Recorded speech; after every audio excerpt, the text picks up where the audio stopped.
오늘 본문은 창세기의 마지막 이야기로 아버지 야곱의 장례를 치른 12형제들은 아버지를 여인 슬픔도 잠시 이내 곧 형제들 사이에 묘한 긴장감이 감돌기 시작합니다.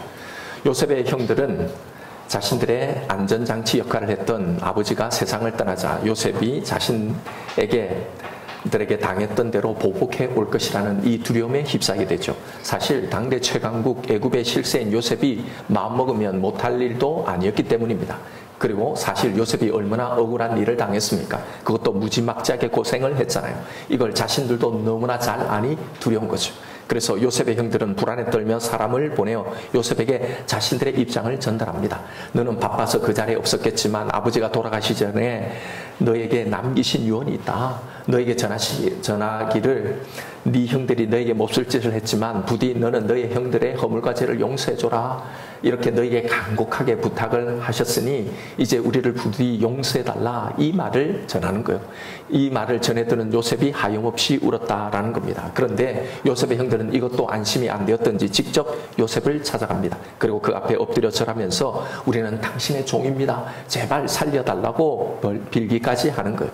이에 요셉은 두려워하지 마십시오. 내가 하나님을 대신하겠습니까? 비록 형님들은 나를 해하려 하였지만 하나님은 그것을 도리어 이렇게 선한 것으로 다 바꾸지 않았습니까? 지금까지 내가 그래왔던 것처럼 내가 당신들과 당신의 자녀들을 다 기르고 돌보겠습니다. 그러니 제발 다시는 이것에 대해서 두려워하지 마십시오. 그러면서 형들을 간곡한 말로 위로하는 장면이 오늘 본문의 내용입니다.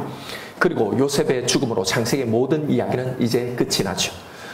오늘 본문은 우리에게 어떤 메시지를 전달하고 있을까요? 우선 우리가 이 본문을 향해 던져야 할 질문은요. 왜 해묵은 이 이야기가 여기서 다시 등장하고 있을까 하는 겁니다. 왜냐하면 요셉과 형들의 화해 이야기는 이미 45장에서 그러니까 지금부터 20년 전에 벌써 끝났던 이야기입니다. 거기 보면 오늘 본문과 똑같은 상황이 벌어져요. 형들을 정탐꾼으로 몰아 긴장감을 고조시킨 후에 요셉은 드디어 자신의 정체를 공개하죠. 형들은 아연실색합니다. 아, 이제 우리는 다 죽었구나. 요셉이 반드시 우리에게 보복을 하겠구나. 그래서 우리를 이렇게 정탐꾼으로 지금 몰아서 죽이려는구나. 모두 다 두려움에 떨게 됩니다. 이때 요셉은 오늘 본문과 똑같은 말을 하게 되죠. 보십시오. 창세기 45장 5절입니다. 당신들이 나를 이곳에 팔았다고 해서 근심하지 마소서, 한탄하지 마소서. 하나님이 생명을 구원하시려고 나를 당신들보다 먼저 보내셨나이다. 7절에 하나님이 큰 구원으로 당신들의 생명을 보존하고 당신들의 후손을 세상에 두시려고 나를 당신들보다 먼저 보내셨나니. 자, 그러면서 지체하지 말고 애굽으로 내려오라고, 내가 내려오기만 하면 형들의 모든 가족을 다 책임지겠다고 말했던 겁니다. 이미 약 20년 전에 그때 거기서 이미 끝났던 이야기입니다. 아니, 죽이려고 했다면, 보복하려고 했다면 그때 벌써 했겠죠. 요셉은 그때 이미 형들을 용서했습니다. 화해하고 용서하고 끝난 이야기란 말입니다. 그리고 이 20여 년 동안 형들이 여기에 정착하고 편히 살 수 있도록 물신양면으로 도왔잖아요. 사실 그 7년의 가뭄을 안에서 살아남을 수 있었던 것도 요셉의 도움 때문이었잖아요. 이렇게 그 용서와 은혜 가운데 있었으면서도 이걸 누리고 살았으면서도 그런데 형들은 다시 두려움에 떨고 있는 겁니다. 여러분, 성경은 이미 끝난 이 용서 이야기를 왜 여기 또 기록해 놓고 있을까요? 왜 저자는 마지막까지 아직도 형들과의 관계가 온전히 회복되지 않아서 두려워하고 요셉의 이 용서를 의심하고 있는 이런 이야기로 창세기 이야기를 마무리하고 있을까 하는 겁니다. 왜냐하면 사실 이 이야기 또한 매우 중요한 메시지를 담고 있기 때문입니다. 우리는 이 창세기가 쓰여진 히브리 언어의 문학적 기법을 잘 모르기 때문에 오늘 본문에 나오는 이 이야기의 중요성에 대해서 잘 인식하지 못하고 넘어갑니다. 그래서 이 사건이 마지막 여기에 왜 기록되었는지 이것이 가지는 의미를 잘 보지 못해요. 오늘 본문 뒤에 제일 마지막에 요셉의 죽음 이야기로 끝이 나지만 사실 오늘 본문이 창세기 전체 실제적인 마지막 이야기입니다. 왜 이렇게 제가 말씀드리냐면 방금 여기에 히브리어의 이 문학 기법이 사용되었다고 말씀드렸죠. 지금 이 이야기 앞뒤에 무슨 내용이 포진되었는지를 잘 살펴보십시오. 앞에는 야곱의 죽음이고 뒤에는 요셉의 죽음입니다. 문맥 구조를 잘 보세요. 49장 마지막에 12아들 축복한 다음에 야곱의 유언이 나오고 그 다음에 50장 앞부분에 야곱의 장례 이야기로 이어지잖아요. 그리고 오늘 본문 뒤에 50장 22절에 요셉의 유언과 장래 이야기로 이야기가 끝이 납니다. 바로 이 구조요. 동일한 이 두 이야기 사이에 오늘 본문 이 이야기가 그 가운데 쏙 들어가 있는 겁니다. 히브리어 문학에서 저자가 어떤 부분을 강조하고 싶을 때 우리 글과 다른 아주 매우 독특한 강조의 기법을 사용해요. 그건 가장 강조하고 싶은 진짜 중요한 내용을 동일한 이야기 그 한가운데 쏙 끼워 넣는 겁니다. 예를 들면 A라는 이야기를 하고 제일 끝에 A 다시 비슷한 이야기를 해요. 그 다음에 B와 B 다시 동일한 이야기를 그 가운데 C를 딱 넣는 거죠. 내가 강조하고 싶은 진짜 중요한 내용은 바로 요 가운데 있다. 요걸 이런 식으로 분명하게 드러내는 겁니다. 성경에는 이런 기법들이 굉장히 많이 등장해요. 그러니 창세기의 저자가 실제로 강조하고 싶었던 마지막 내용은 바로 오늘 본문의 이 사건이란 말입니다. 그럼 도대체 저자가 이 해묵은 형제들의 용서와 이미 끝난 이 화해 이야기를 여기에 기록하면서 강조하고 있었던 게 과연 무엇일까요? 잘 생각해 보십시오. 이 이야기가 뭔지를요. 이 이야기는 아무리 용서를 해도 결국은 믿지 못하는 불신, 불확신에 대한 이야기입니다.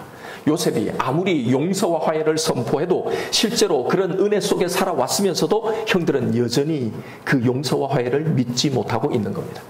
하나님이 당신들과 당신들의 자녀를 살리기 위해서 나를 이렇게 먼저 보내신 것이니 당신들의 행함은 악한 거지만 하나님이 그래서 이 모든 걸 선하게 만든 것이니 두려워하지 말라고 해도 여전히 자신의 죄에 대해서 불안한 겁니다.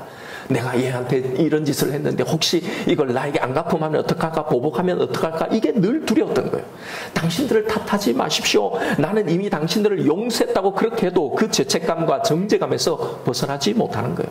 요셉은 이런 형들의 반응을 보고 울었다라는 거예요. 여러분, 요셉이 왜 울었을까요? 아, 이제 형들이 진심으로 나한테 용서를 구하는구나. 그것 때문에 울었을까요? 아닙니다. 그건 자신의 진심을 전혀 이해하지 못하는 이 형들을 보며 흘리는 안타까운 탄식의 눈물이었던 거예요. 형들과 함께 웃고 함께 떠들고 그동안 타행해서 느껴보지 못했던 그 진짜 친밀한 혈육의 이 정을 느끼고 싶은데 그들은 자신을 여전히 자신들의 이 생사 여부를 쥐고 있는 애굽의 통치자로만 생각하는 거예요. 가장 사랑받고 가장 친밀한 존재이고 싶은데 그런 사랑을 나누고 싶은 그 대상이 자신을 항상 두려운 존재로 언제든지 나를 해할 수 있는 존재로만 여긴다면 여러분 그런 여김을 받은다면 여러분의 기분은 어떨까요? 내 아이가, 내 배우자가 내가 가장 사랑하는 사람이 나를 오해하고 나에 대해서 두려움을 느끼고 공포의 대상으로 여긴다면요. 내 아이가 내 마음을 알지 못하고 오해해서 그렇게 극진히 사랑하는데 이걸 알지 못하고 그걸 두려움을 가진다면요. 피눈물이 나는 거죠. 억장이 무너지는 것 아닙니까? 요셉의 눈물이 바로 이런 거란 말입니다.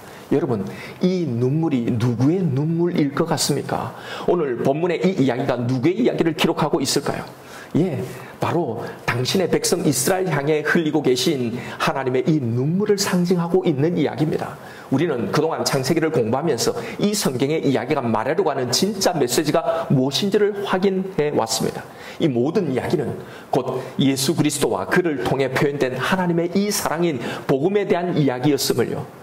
하나님이 우리에게 주신 이 복은요. 우리가 열심히 기도해서 신앙생활 잘해서 기도 응답을 통해 받는 이 세상의 복 이게 아니라 당신의 그 사랑인 예수 그리스도 이것이 복이었다는 걸 말입니다.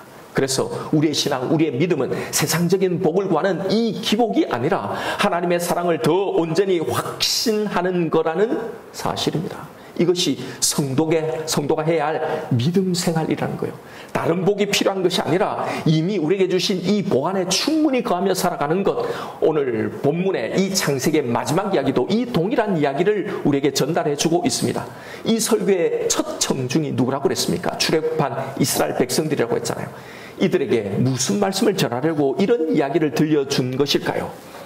내가 너희를 적과 꿀이 흐르는 땅, 너희 선조들에게 약속한 그 땅으로 반드시 내가 들어가게 한다. 너희들은 염려하지 마라. 이 광야에서 내가 너희를 먹이고 마시고 입힐 것이니 두려워하지 마라. 너희 대적이 너희들보다 아무리 크고 강할지라도 내가 너희들보다 내 사자를 앞서 보내서 그들을 진멸하고 너희를 그곳으로 반드시 들어가도록 하겠다. 그러니 나를 믿어라. 내 사랑을, 내 보호를 믿어라 라는 말씀이잖아요.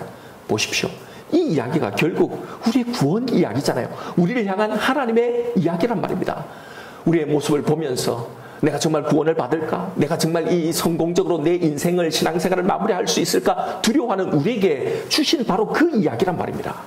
그런데 하나님이 아무리 말씀하셔도 애굽에서 보여준 그 놀라운 기적에도 불구하고 광야 40년의 이 생활 속에 보여준 그 철저한 보호와 인도하심을 경험하고도요, 이스라엘 백성은 여전히 하나님의 사랑을 믿지 못하고 두려워했던 겁니다. 오늘 본문의 이야기는 당신의 백성들에게 있는 바로 이 불신을 보시며 우시는 하나님의 눈물의 이야기란 말입니다.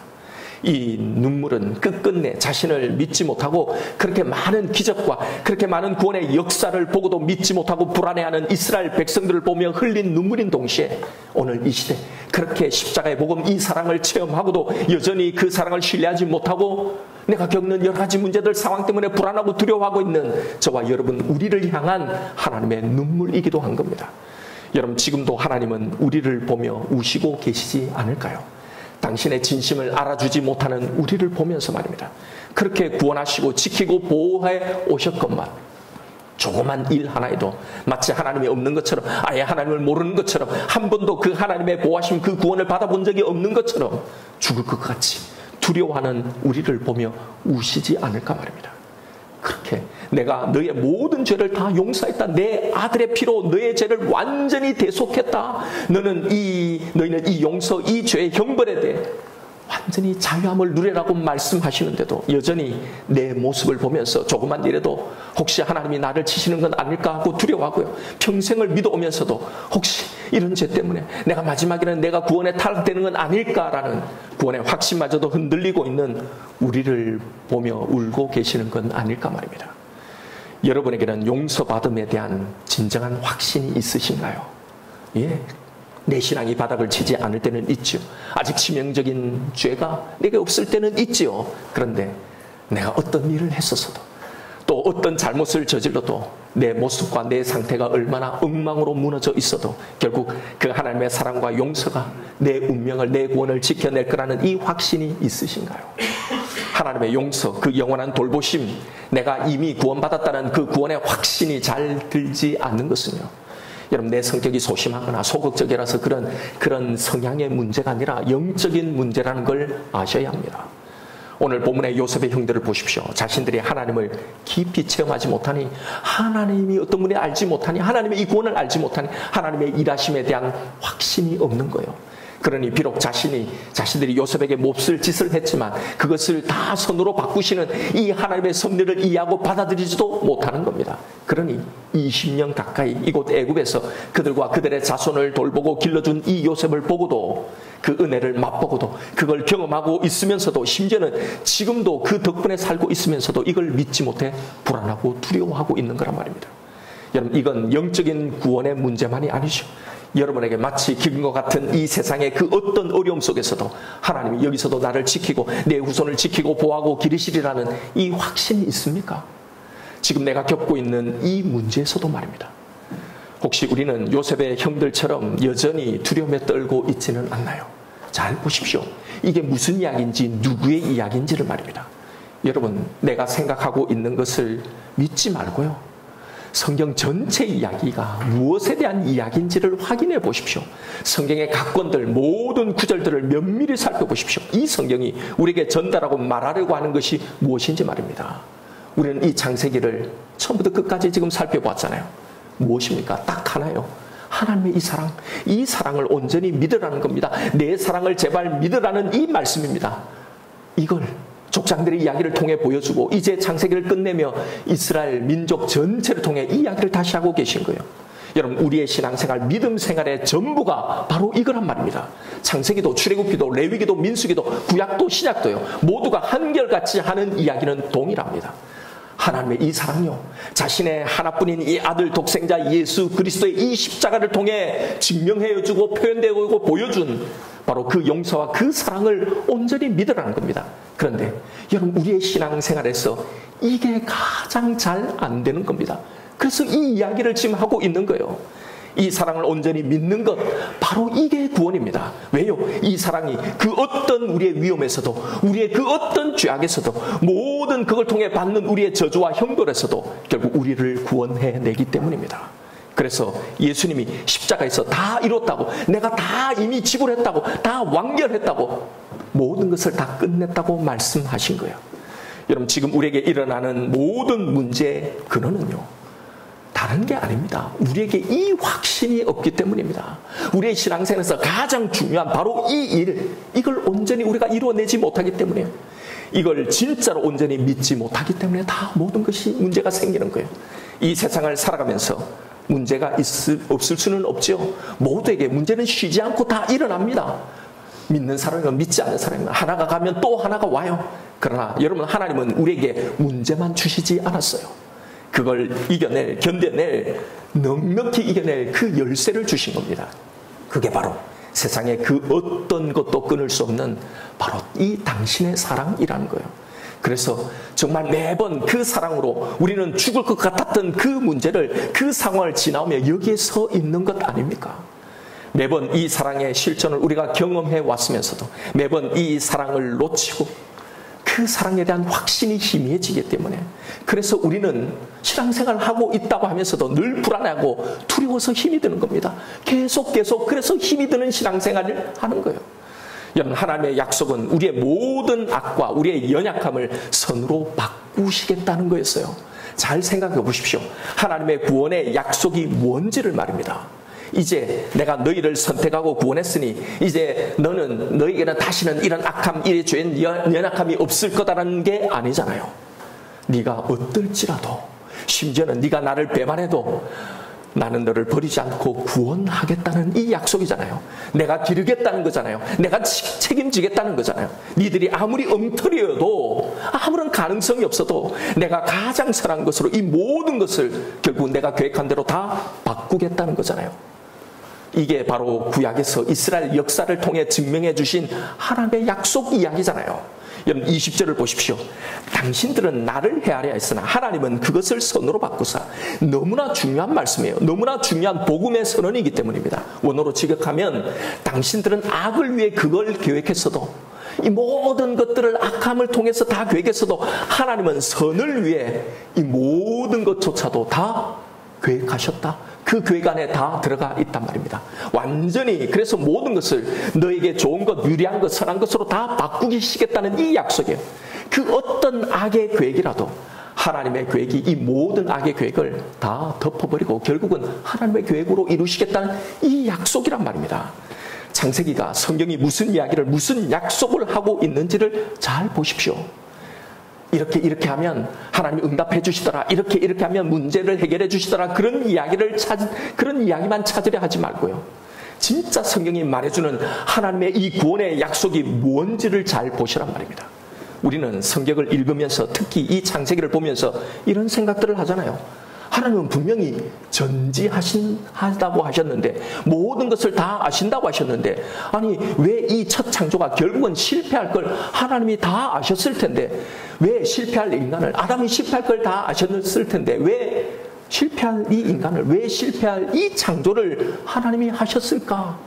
또 하나님은 전능하시다고 했는데 왜 뱀의 타락을, 처음에 있을 이 사단의 타락을 하나님은 막지 못하셨을까? 그리고 왜 이 사단의 타락이, 이 악이, 이 죄가 이 인류에게 들어오지 못하도록 왜 하나님은 막지 못했을까? 하나님은 뱀의 유혹을 막지 못하고 왜 인간의 타락을 막지 못하셨을까? 이런 생각들을 했던 거잖아요. 못 막으신 게 아니라요. 바로 하나님 당신의 이 약속이 뭔지, 우리에게 주신 이 구원이 뭔지를 보여주시려고 그러셨던 겁니다. 사단이 아무리 악을 꾀하여도요, 우리의 구원을 방해하는 세력이 아무리 크고 강한 것 같더라도, 그래서 늘 우리가 거기서 아무리 넘어지고 또 쓰러지더라도 나는 이 모든 것을 너희를 위한 가장 선한 것이 되게 하겠다는, 결국은 내가 너희를 구원하고 늘 행복하게 하는 이 구원의 약속을 반드시 이루겠다는 이 약속을 보여주시려고 했던 겁니다. 그 모든 악한 계획을 다 덮으시는 하나님의 그 계획을 말입니다. 결국은 너희를 향한 나의 계획이 이루어진다는 걸 보여주시려고 말입니다. 그래서 그대로 두신 겁니다. 사단의 타락도 인간의 타락도 그들이 아무리 사단이 악을 계획했더라도 이 모든 것조차도 하나님의 이 구원 계획 속에 다 들어있단 말입니다. 왜요? 그 어떤 것도 이 하나님의 계획, 이 하나님의 약속을 방해할 수 없다는 걸 증명해 보여주시려고 말입니다. 그래서 이 창세기의 마지막 이야기로 요셉의 이 말을 기록해 놓고 있는 겁니다. 당신들은 나를 해하려고 계획했으나 하나님은 그것을 다 선한 것으로 바꾸셨다고요. 사단은 우리의 죄를 우리를 죽이려고 했지만요, 하나님은 이걸 우리를 살리는 일, 우리에게 생명을 주는 이런 일들로 다 바꾸신 거예요. 왜요? 여기서 우리의 모습, 십자가만이 오직 우리의 소망인 것을 깨닫게 하신 이 모든 선한 것, 우리의 죄조차도, 우리의 연약함조차도, 우리의 실패조차도 이걸로 바꾸신 거예요. 바로 이걸 믿으라고 하시는 거예요. 그래서 이게 우리의 믿음의 내용이어야 한다는 겁니다. 보세요. 그동안 창세기가 들려줬던 이 모든 이야기를 말입니다. 가인과 아벨에서부터 모든 인류의 타락이, 아브라함과 이삭과 야곱과 요셉의 이 모든 이야기들이요, 하나님의 계획을 방해하려는 이 모든 인간의 연약함들을 보여주는 이야기 아니었습니까? 사단이 타락해서 악을 꾀했지만 결국은, 그래서 모든 사람들을 유혹하고 타락하게 만들었지만 결국은 하나님은 이 모든 걸 통해 오히려 다 선한 것으로 바꾸셨다는 이 이야기 아닙니까? 이걸 통해 자신이 어떤 존재인지를 깨닫고 하나님의 이 구원의 계획을 발견했더라는 이야기 아니에요? 결국 사단은 인류 역사 내내 이걸 방해하려고 했으나 하나님은 이걸 선으로 바꾸셔서 오히려 이걸 통해 하나님을 더 알아가게 하고, 그들이 만나는 이 모든 문제들, 사건 사고 속에서 그들을 지키시고 기르셔서 그들을 살리셨다는 이야기란 말입니다. 여러분, 모든 것이 이 약속의 이야기란 말입니다. 그런데 우리는 끝끝내 이 약속을, 이 사랑을 믿지 못하더라는 거예요.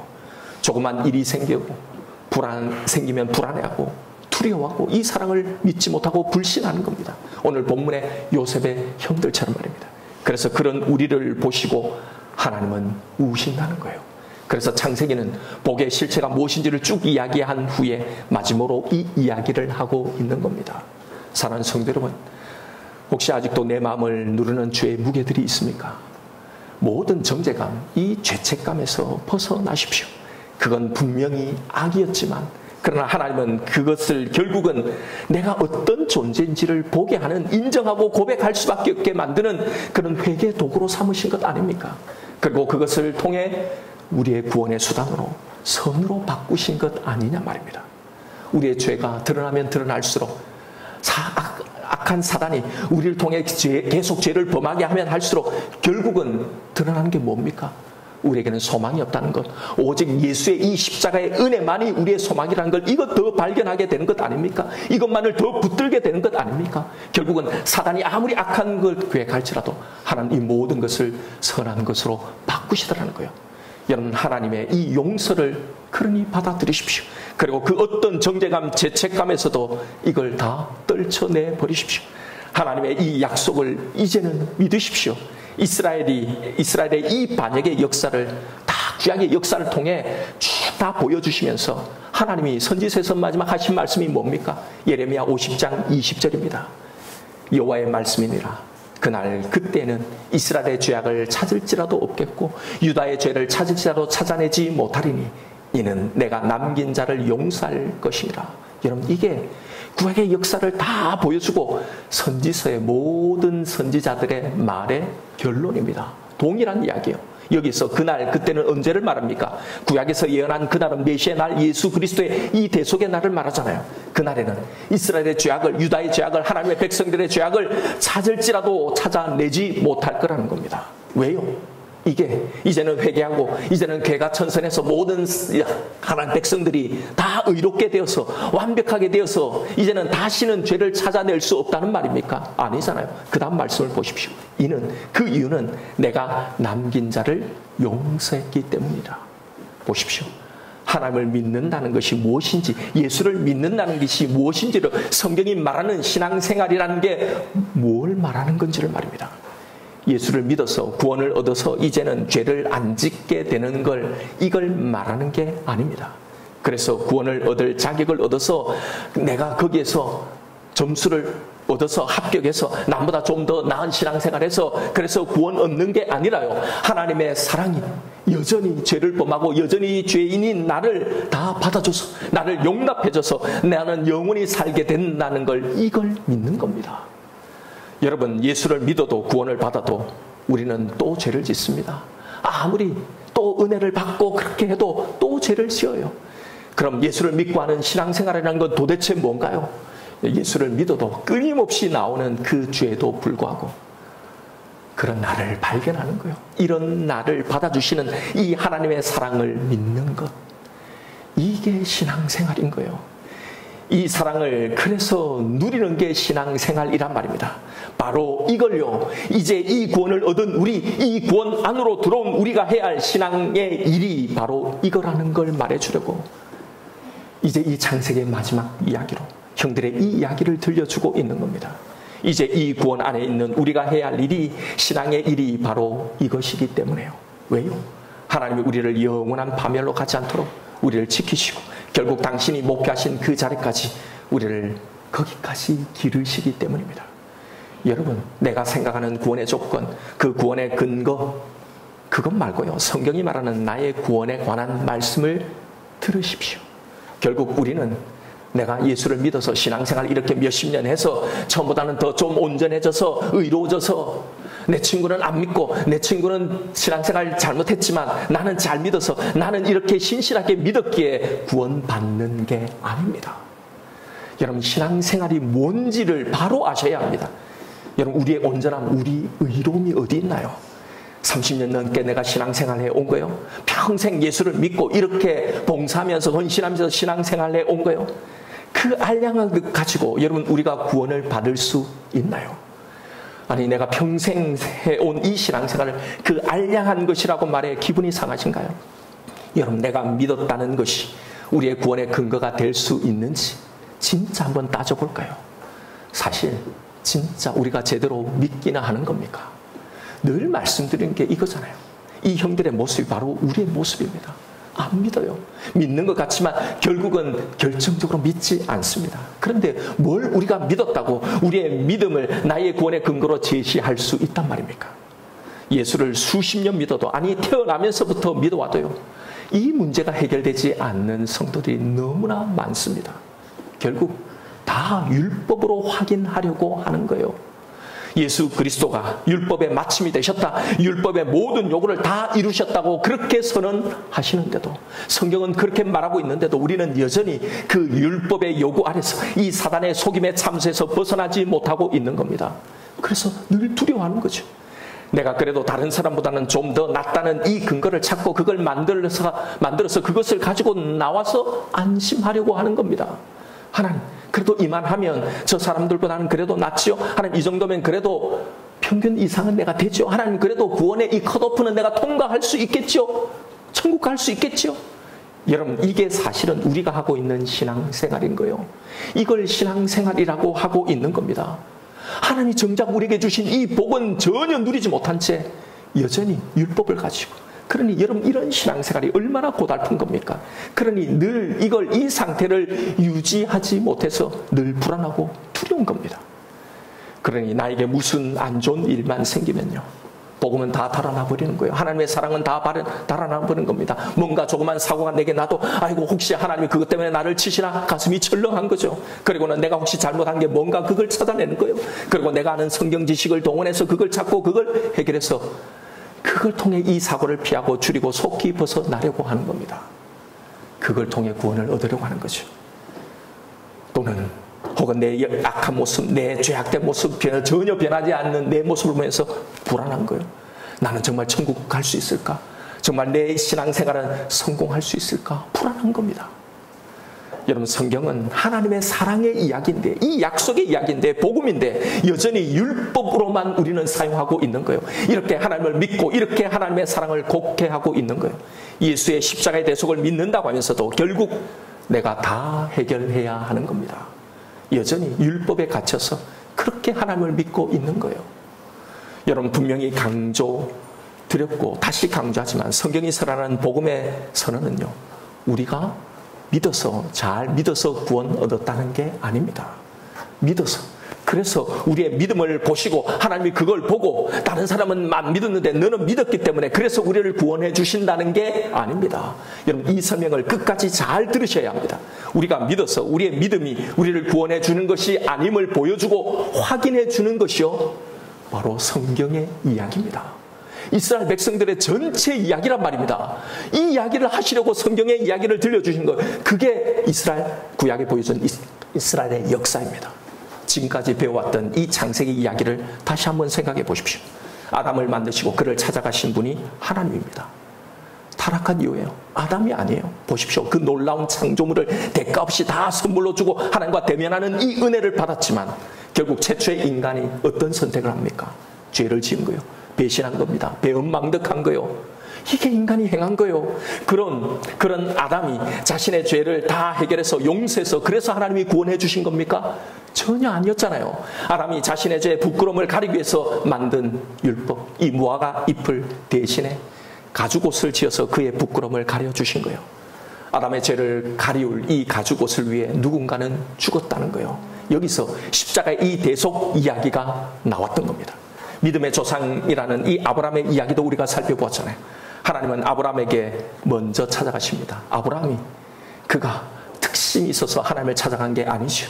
그런 아브라함에게 많은 것을 보여주시면서 믿음을 주시죠. 그런데 결국은 아브라함은 믿지 못했더라는 이야기 아닙니까? 여러분 정말 그가 하나님 주실 이 씨, 약속 아들 이걸 믿어서 그 이삭을, 그 구원의 씨 예수 그리스도를 받았나요? 끝까지 불신했더라는 게 성경이 보여준 아브라함의 이야기잖아요. 마지막 낳기 전에 99살 그때도 그렇게 불신했지만 바로 은혜로 주셨다는 겁니다. 그런데 무슨 아브라함의 믿음을 본받아서 그래서 우리도 똑같이 이렇게 아브라함의 복을 받자, 이런 세상의 복을 받자 이렇게 적어야만 안 된다고 했죠. 야곱의 이야기도 동일한 이야기잖아요. 복을 주셨지만 그 복을 도무지 모르는 거예요. 알지도 못하는 거예요. 그래서 그걸 모르는 그를 하나님이 찾아가 그를 기르시고 결국은 그 복의 자리에 도달하게 하셨더라는 이야기 아닙니까? 그게 보인 것이요. 완악함이죠. 계속 거역이요. 불신해요. 바로 이게 이스라엘 역사를 통해서 보여주는 이야기가 구약의 이야기란 말입니다. 애굽의 학대 아래서 고통을 당하는 이스라엘 백성을 하나님이 찾아가신 거잖아요. 온갖 기적을 통해 믿게 하시고 구원해 주셨지만 그들은 결국 믿지 않았던 거예요. 그게 출애굽의 이야기고 그게 사사기의 이야기고 그게 열왕기의 이야기고 선지서의 이야기 아닙니까? 하나님의 백성 이스라엘은 끝까지 하나님을 믿지 않았다는 걸 보여주는 이야기란 말입니다. 이 모든 이야기를 통해 뭘 말하려고 하는지를 보십시오. 너희들은 끝끝내 나를 믿지 않았다는 거요. 믿어서 구원 얻는 게 아니란 말입니다. 그러나 나는 너를 용서하고 구원했다는 이 이야기입니다. 이게 오늘 본문의 이야기에서 당신들은 악을 구했겠지만 하나님은 그것을 선이 되게 하셨다라는 말인 거예요. 우리도 마찬가지입니다. 보십시오. 진짜 우리가 정말 믿습니까? 진짜 냉정하게 객관적으로 믿지 않는 세상 사람들과 우리는 다른가요? 더 나은 것이 정말 있습니까? 오히려 알고 있으면서도 믿지 못하는 게 더 악한 것 아니냐 말입니다. 성경의 메시지를 제대로 확인하고 있어야 합니다. 성경에 나오는 모든 율법의 제시는요, 우리가 얼마큼 악한 죄인인지, 가망성이 없는 죄인인지를 알아라고 주신 거란 말입니다. 그걸 지켜서 남들보다 어려운 인간이 되어서 너희들은 신앙생활하면서 그래도 처음 믿을 때보다는 조금씩 저 진보되어서 내가 원하는 이 점수를 채워오라는 게 아니란 말입니다. 지키려고 하면 할수록 더 많은 것을 범하는 우리의 무능과 악함을 확인하라는 겁니다. 왜요? 왜 그렇게 하라는 겁니까? 우리의 의가 철저하게 무너져야 나는 이걸 전혀 이뤄낼 수 없는 존재라는 걸 알아져야 하나님의 사랑을, 하나님의 용서만이 우리에게 유일한 소망인 것을 깨닫고 여기만이 나를 살릴 길이 있다는 걸 깨닫고 이것만을 온전히 의지하기 때문입니다. 바로 이게 신앙생활이라는 겁니다. 그래서 우리의 죄를 까발리고 지적하는 이야기가 나오는 거예요. 그걸 가지고 정죄감, 죄책감에 빠지거나 혹은 이걸 해결해서 고쳐서 내가 좀 더 나은 인간이 되어서 구원받으려는 이 율법주의 신앙생활로 가면 안 된단 말입니다. 그게 지금까지 우리가 해왔던 이 두렵고 불안한, 아무리 믿어도 여전히 존재하고 있는 이 두려움 아닙니까? 사실 완전히 자기 의가 무너진 자, 완전히 이것에 항복한 자는요, 정죄감, 죄책감도 안 드는 겁니다. 왜요? 내가 원래 그런 존재인, 그런 인간이고 그런 존재인 걸 아는 자는요, 정죄감과 죄책감이 올 수 없죠. 왜요? 나는 그런 인간인가. 그러니까 대신에 오히려 이것 대신에 찾아오는 마음이 있는 거예요. 하나님의 그 긍휼과 용서를 찾게 되는 겁니다. 왜요? 이것만이 유일한 나의 소망이기 때문에. 그리고 하나님이 이걸 우리에게 약속해 주셨기 때문에 아직 내가 어떤 존재인지를 모르기에 정죄감, 죄책감 이런 감정이 생기는 겁니다. 여러분 다시 말씀드리지만 우리는 믿어서가 아니라 하나님의 용서로 전적인 이 은혜로 구원을 얻는 겁니다. 아니 그러면 성경에서 주 예수를 믿어라 그리하면 구원을 얻는다? 믿어야 구원을 얻는다고 마음으로 믿어 의에 이르고 입으로 신하여서 구원에 이른다는 이 말은 도대체 무슨 말입니까? 라고 하겠죠. 여러분 이 말은요 성경 전체 메시지 속에서 이해해야 하는 거예요. 이 구절에 담긴 이 성경 전체 맥락을 다 놓친 채 그냥 이 한 구절 이 단어를 편집적으로 믿고 아 내가 그냥 예수를 믿으면 되는구나. 아 나는 믿는다고 고백했다고 내가 입으로 시인했다고 문자적으로 적용하면 잘못된 신앙, 이단적인 신앙이 나오게 되는 거예요. 이 말씀의 의미는요 우리가 믿은 것, 우리의 신앙의 고백이 우리의 구원의 중요한 근거가 된다는 말을 하려는 게 아니라요 이 성경 전체에서 밝히고 있는 이 하나님의 사랑을 믿는 것, 이것이 바로 구원이라는 이 말을 하는 거예요. 그러니 바로 이런 하나님의 사랑을 믿으라는 선언적이고 선포적인 말인 거예요. 결국 성경이 여기서 강조하려고 했던 건 내가 믿었다는 이 사실이 아니라 예수를 통해 하나님이 성경에 쭉 보여주셨던 당신의 이 사랑이란 말입니다. 이걸 믿고 이걸 의지하라는 거예요. 이게 구원이라는 겁니다. 이게 신앙생활이라는 거예요. 어떤 분들은 임종을 이렇게 앞둔 분들 앞에, 죽음을 앞둔 분들 앞에 그동안 지은 모든 죄를 다 회개하라고 말합니다. 그래야 구원을 받을 수 있다고요. 그런데 여러분, 우리는 죽기 전에 내가 지은 모든 죄를 다 회개해야 그래야 구원 얻는 게 아닙니다. 생각을 해보십시오. 상식적으로. 내가 알지도 못하는 사이에 우리는 어마어마한 무수히 많은 죄를 짓는데요. 내가 사실은 알고 지은 죄보다 모르고 지은 죄가 훨씬 더 많은데요. 그걸 죄라고 인식하지도 못하고 지은 죄들이 얼마나 많은데 그걸 다 찾아내고 회개할 수 있나요? 없죠. 불가능합니다. 이것 역시 율법인 거예요. 임종을 앞둔 가족들에게 또 그 앞에 설 우리에게 우리는 나의 회개가 아니라 바로 하나님의 약속, 이 십자가 용서, 이 하나님의 약속을 선포하고 이걸 붙들게 해야 하는 거예요. 그리고 우리는 결국 이걸 붙들어야 하는 겁니다. 바로 그런 우리를 용서하고 그런 우리를 구원하신 겁니다. 바로 이 사랑을 알기에 그래서 감사가 나오고 나를 절대로 버리지 않으시리라는 이 확신과 믿음이 나오는 거예요. 여기서 세상이 줄 수 없는 그 담대함, 그 샬롬이 나오는 거예요. 여기서 사단의 모든 정죄를 이길 능력이 나오게 되는 겁니다. 신앙은 바로 이걸 믿고 이 사랑을 의지해서 살아가는 삶, 그 시간을 말하는 겁니다. 이걸 제대로 알고 이걸 정말로 믿어지면 그 어떤 것도 두렵지 않게 되는 거죠. 이게 그러니 이제 막 살아도 된다는, 우리가 어떤 죄를 지어도 우리는 다 천국 가네, 이런 게 아니라는 걸 아시죠? 여러분, 성화는요, 우리의 변화는요, 구원의 조건이 아니라 구원의 결과로 나오게 되는 겁니다. 이걸 알아야 돼요. 이 사랑을 알기 때문에, 그 하나님을 그래서 사랑하기 때문에 내가 사랑하는 그 하나님이 원하는 그 모습, 그걸 해드리고 싶은 그 속에서 성화가 나오는 거란 말이에요. 그러니 나를 위해 당신의 아들을 대신 주신 이 사랑이 있기에 내가 만나는, 내가 경험하게 될, 내가 처하게 될 그 어떤 상황에서도 우리는 안심하는 겁니다. 이게 우리의 힘이고 이게 우리의 능력이 되는 거예요. 그래서 무슨 일을 만나든지 만사 형통한다는 이 찬양, 이 고백이 나오게 되는 거예요. 설령 내 뜻대로 안 돼도 사단은 이 사랑을 믿지 못하도록 내 삶 속에서 어떤 사건, 어떤 환경을 통해서 나를 해하려고 하고 내 믿음을 흔들려고 해도요, 하나님은 그것을 선으로 바꾸사 나를 영원히 살게 하시기에, 하나님의 이 사랑을 믿기에, 그래서 우리는 내 모습이 아니라 하나님의 이 사랑을, 이 약속을 믿으며 안심하는 거예요. 죽을 것 같이, 세상이 끝날 것 같이 어떤 일을 만나도 절망하지 않는 거예요. 바로 이 과정의 일이 신앙이고 믿음이라는 겁니다. 내 열심으로 얼마나 하나님을 조정해서 내 기도를, 내 뜻을 이루어갔는가가 아니라, 그래서 얼마나 이 땅에 내가 간증거리를 많이 만들고 얼마나 축복을 많이 받으며 누리고 살아가는가가 아니라요.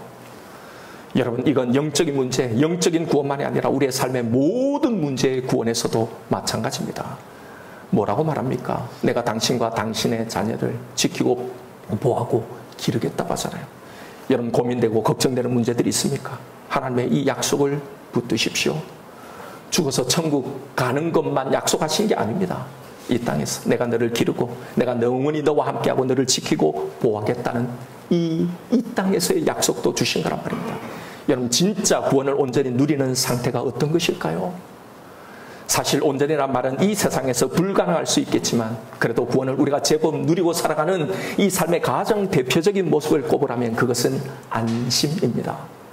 점점 하나님의 사랑을 알아가면 알아갈수록 조금씩 늘어나고 커지는 내 마음의 안심, 바로 하나님의 샬롬입니다. 일이 잘못되어 가는 것 같아도, 아니 실제로 그렇게 잘못되었어도 이 상황에서도 하나님이 나와 함께 하시고 이 모든 걸 간섭하고 이 속에 하나님의 계획이 있다는 걸 믿는 겁니다. 그래서 그 결과적인 상황을 살아가면서도 그 결과를 믿음으로 받아들이고요, 그 속에서 행하실 그 하나님의 선을 그냥 묵묵히 기대하며 살아가는 겁니다. 그래서 이제는 무슨 일을 만나도 잠시 주춤하고 잠시 두려워할 수는 있지만 이내 담담해지는 겁니다. 힘든 상황이긴 하지만 그 상황 속에서도 이 믿음, 이 영성을 잃지 않은 겁니다. 흔들리지 않는 우리의 영혼의, 우리의 신앙의 견고함입니다.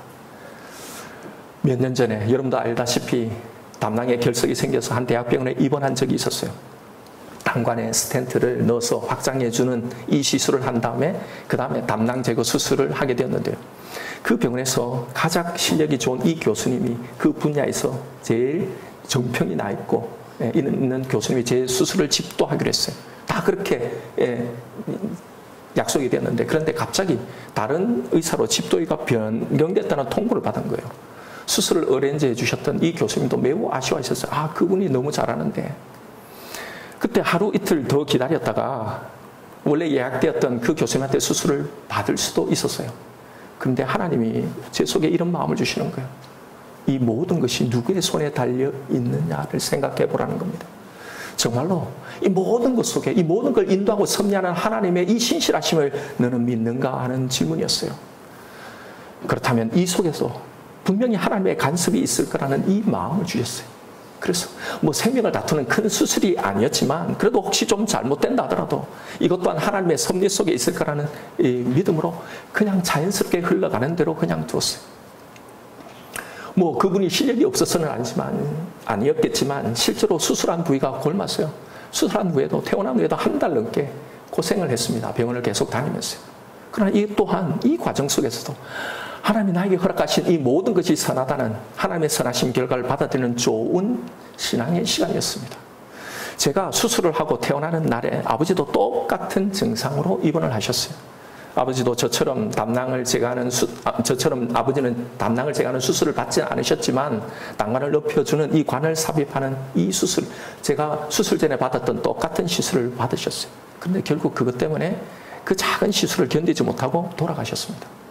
그렇게 위험한 시술도 아니었어요. 그런데 고령의 몸은 그걸 견디지 못했던 것 같아요.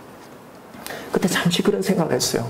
아, 그때 굳이 이런 시술을 받지 않았더라면 차라리 그동안도 평소에 좀 소화가 안 되시긴 하셨지만 그냥 약 먹고 그렇게 좀 다른 방법을 취했더라면, 당시에 담당하신 교수님보다 훨씬 거기에 임상경이 많으신 그 교수님의 스승된 교수님이 있었거든요. 그러니까 그분한테 다 사실은 몰리는 거예요. 그 지명도가 있는 그 다른 교수님이 아버지의 담당 주치였다면, 그래서 고령의 이 환자에 대한 경험치가 좀 더 많았더라면, 여러분, 우리는 어떤 결과 앞에서 또 어떤 일 앞에서 이런 생각들을 많이 하게 됩니다. 그때 이렇게 했더라면, 저렇게 했더라면 어땠을까? 이게 굉장히 유리하다고 하는데 이게 안 되면 어떨까? 그래서 꼭 그분하고 꼭 그 회사하고 꼭 그렇게 되려고 그렇게 우리는 애를 쓰며 살아갑니다. 애를 쓰는 건 잘못이 아니죠. 문제는 거기서 이렇게 안 되었을 때 하나님 주시는 이 샬롬을 다 잊어버리고 살아가는 거예요. 나를 신실하게 이끄신, 나에게 선한 계획을 세우신 그 하나님은 사실은 내 신앙생활 속에 없게 되는 겁니다. 여러분, 꼭 그분, 우리의 믿음의 결론이 뭡니까? 꼭 그 사람이 안 해도 돼요. 꼭 그 병원에서 안 해도 돼요. 꼭 그렇게 일이 안 되어도 돼요. 생명이 달린 수술도 마찬가지입니다. 결국은 죽어도 우리는 살잖아요. 죽으면 우리는 진짜 천국에 가잖아요. 애쓰고 노력하지 말라는 게 아니라 그 후에 모든 걸 맡기고 하나님의 이 계획을 믿고 하나님을 믿고 샬롬하라는 거예요. 안심하라는 겁니다. 왜요? 이게 하나님을 믿는 거니까요. 우리가 받게 되는 모든 결과에 하나님의 이 사랑이, 하나님의 그 지혜가, 하나님의 그 선하신 계획이 다 담겨 있는 거잖아요. 그 사람이 아니어도, 그 의사가 아니어도, 내가 원했던 이 회사가 아니어도, 내가 원했던 이 결과가 아니어도 그래도 하나님은 이 모든 걸 나에게 선한 것으로 바꾸신다는 것.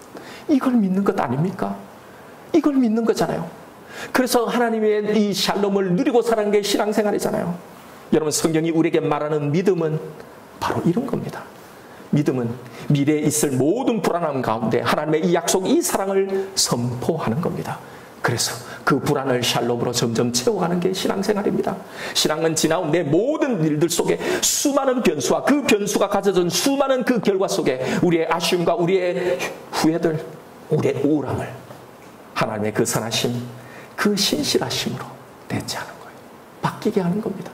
그걸 믿는 겁니다. 그 속에도 그것이 있었음을.